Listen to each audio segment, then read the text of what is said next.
RC Command leads the way. Nick here with another Tech Tuesday. This is going to be the kickoff video for our bomber build. We briefly explained a little bit about it in a video that we dropped last weekend, and so this will be the first video in that build series. So with this week, we're going to cover front axles. Now, if you go back, you will find that we have other axle videos. Some of our earlier videos were covering what a scale rock bouncer or RC rock bouncer should have. And we're just going to kind of build upon that. Since that video, we've kind of come up with what we found is 100% the axle that we are going to use, and we're calling it the RCC80 or RC Command 80. In the one-to-one world, the company called Dynatrack has a Pro Rock 80, and that is what all the big dogs like Timmy Cameron, those guys are running as far as their axles, front and rear for the most part. Okay, Timmy runs a Pro Rock 80 in the front. You can tell it's got a lot shaved off. So ground clearance, way better ground clearance, and just brutally strong. So that's kind of what we're going after with our RCC80. And unfortunately, we don't have the capability to machine our own axle housings, or I would for sure. But so what we've come up with is a list of parts that we use that get us that brute strength that we need to hit the hills with enough confidence that we're not going to be breaking stuff. Now, I've already broken, I've already snapped axle shafts and stuff like that, so it's not a perfect science, okay? But it is a good place to start. So, before we get to the innards of a RCC80 here, we're going to kind of give you guys a rundown of the components. And just because the bomber is supposed to be somewhat of a budget build, we want to give you guys other options, okay? Now, when I said a budget build with a bomber here, I don't want to get too far off track, but what I meant by that was, we picked up a used chassis for $50. I'm sure that they can be found out there for even cheaper, and we're going to put the money in the drivetrain and in areas that are gonna take the most abuse. Okay, so that's when we talk about the budget, I just want to keep that fresh in everyone's mind, because yes, an RCC80 does incorporate a Vanquish version 2 axle housing. They are $80 a piece or more. So, you know what I'm saying? That, for a lot, that may be too much. But what I'm also giving you here, and this is where we're going to dive into it, is options. Okay, so the RCC80 is an aluminum housing. We're running the RCV licensed axle shafts. This front axle right here that you're looking at is from the Spartan buggy. Okay, this is a plastic housing, and one way that you can tell right off the bat if you're new to this is these through bolts. Okay, this design, if you've seen any of my prior videos, you'll know that I am not a fan of that through bolt design. That design goes, I'm sorry for the lighting, guys, but that bolt goes through the housing and attaches to that lower shock and link mount that's on the back side of the housing. Now, if you were running the bigger axle shafts, which I recommend you do, but we're going to get to that, you will have to machine those bolts down in order to clear this larger axle shaft. All right. If you do not, you're going to be prematurely replacing those axle shafts because they will rub and they will grind right through, and you'll end up weakening that shaft and ultimately snapping it. Okay. So this is a plastic housing. The truss is plastic. All right. This is a Vanquish mount up top for the servo. Okay. The C's and knuckles are Vanquish, and I will get you part numbers for those. Okay. The knuckle itself has got to be that knuckle if you are going to be running those larger shafts, because the bearing is bigger, and so the bearing seat inside of that knuckle is the right size to run those larger axle shafts. Okay. The reason why we like these C's is because you can clock them and kind of move around with the caster angles if you're having any issues with caster. Okay. And again, if you're a fan of RC Command and have seen any of my videos, you know that I am all about adjustability. You know, without sacrificing strength, I am all about adjustability. But one of the major reasons, other than this through bolt design, is the reason why we don't use the plastic housings is because these screws, bolts, and so on that go into this plastic housing can strip out easily, and then you're done. You know, yes, the housing is $12 from Axial Racing, but Jesus, it's not something that I like, that I enjoy, just tearing apart axle shafts because I have one screw that's stripped out. So inside, we are running an HD gear, a heavy-duty gear from Axial Racing. You can also get them from Hot Racing. Incision makes a heavy-duty gear. Definitely recommend going with a heavy-duty gear, guys, just because you don't want that cheap pot metal. Teeth are gonna break off, and you're gonna end up destroying a ring and pinion, and it's just gonna ruin your day. So we definitely recommend the heavy duty gears on the inside. And with all of our builds, we are running incision spools. We don't care. We're rock bouncing. We're not driving this stuff on the street. Turning is not as serious as it would be with competitive rock crawling.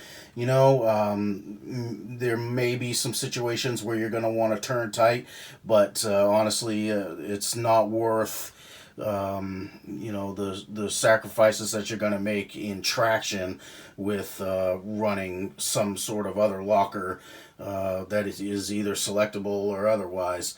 So I definitely recommend incision spools, and in fact, I'm pretty sure that aside from the axial lockers, they're the most inexpensive, full steel, or I believe they're aluminum lockers that you can buy. So I definitely recommend going with incision.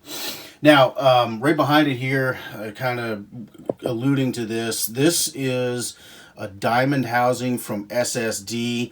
I would consider building an RCC80 out of one of these housings. I would also consider the F9 as well, and the F9 may find its way into the back of this bomber build, but we'll get to that at a later date. For this bomber, we are going to go with the with our normal Vanquish version 2 housing. That is the route that we're going to go. But I just wanted to show this because, again, if you guys are coming across these used parts, this particular housing right here has got some the screw holes for the lower link mounts are stripped out, so we really only use this housing for mock-up. But you could come across something like this, guys, and get a really smoking deal on it. And look at that. I mean, that is just a beautiful housing. I love the diamond housings. It's got a legit third member on the back side. okay, and you can run those clockable C's and the bigger knuckles from Vanquish on this axle. It's got a good truss there. You know, I know that we're only dealing with buggies that are usually right around 10 or 12 pounds, but guys, gussets are important, okay? And I don't care if you're running a plastic housing or not, you know, you want to have that gusset go as far out on that long tube as possible, you know, to make sure that you have all the strength that you can. Okay. What's important is you guys understand what components are being used. Okay, starting off with, this is Vanquish's version 2 axle housing. Okay, it kind of resembles a Dynatrac 80, probably more like a Pro Rock 60 actually, but you know, it again with the truss on there, you know, it's brutally strong. We're not going to have any issues with that. This gear set that we've got to go in here, we are going to run a 3813. We're going to go a little shorter on the gear than we're used to. We're running 4313s in the low-life buggy, and I've found that it's just a little too tall. So we're going to back that off a little bit and just try to maintain that low-end grunt. So there's heavy-duty ring and pinion from RC four-wheel drive. I don't think that I listed that before. Okay, the important part numbers that I told you guys that I was going to get you. This is the knuckle. Victor Papa Sierra 03220. Alright, that is the knuckle that you're going to need in order to run the larger axle shafts. We're going to get to those axle shafts as well, get you the part numbers for those as well. This is the C. It does say XR10 and Wraith on there, so just make sure that you're getting the right one. Victor Papa Sierra 02004. Alright, and then on to these gorgeous licensed RCV performance axle shafts. I had an opportunity to speak with some guys from RCV at the finals. I got to show them these axle shafts. The gentleman I was speaking to actually had a hand at getting the license taken care of with Vanquish. So you can see the part number here, Victor Papa Sierra 0739er2. Alright. Now this is based off their VVD axle, okay? So you don't have to run this axle shaft. It is more expensive because they're RCV licensed. You don't have to run this shaft in order to get the strength. So bearing retainers on the inside here. We already showed you the truss. There's the spool, incision spool. Okay, and we mentioned in the intro video that we are going to be running dual shocks on all four corners. Okay, so those are the shock mounts that are necessary in order to do that.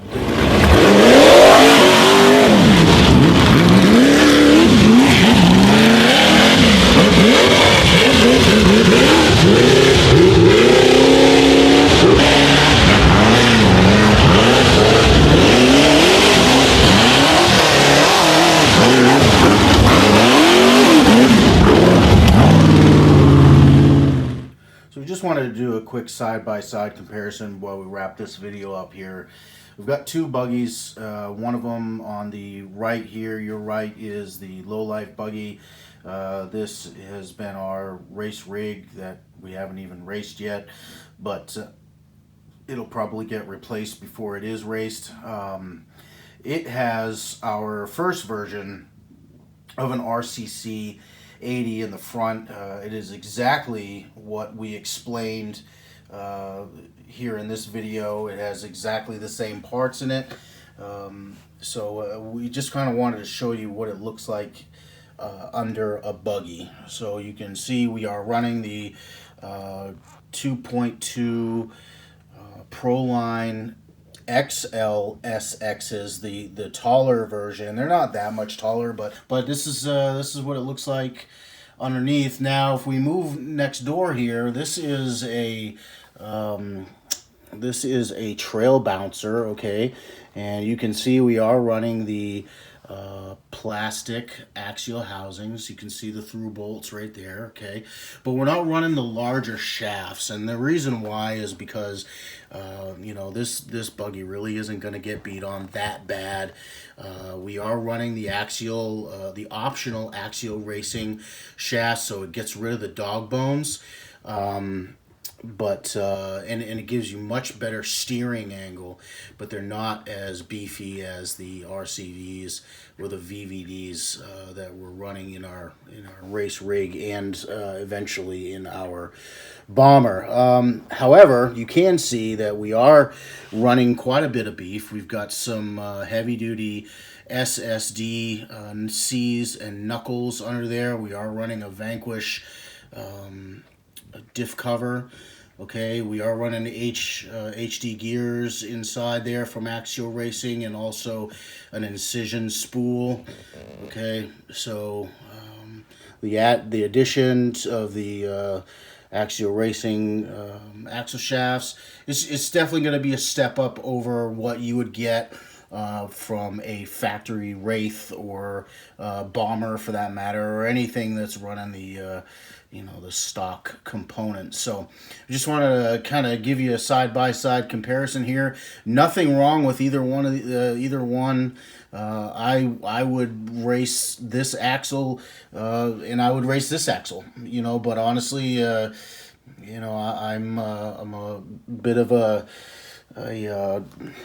nerd when it comes to designing my axles and putting my rigs together, and I like to go with the best that we can find. So unfortunately, there really isn't a whole lot of aftermarket support for RC rock bouncing yet, but we are gonna start seeing changes.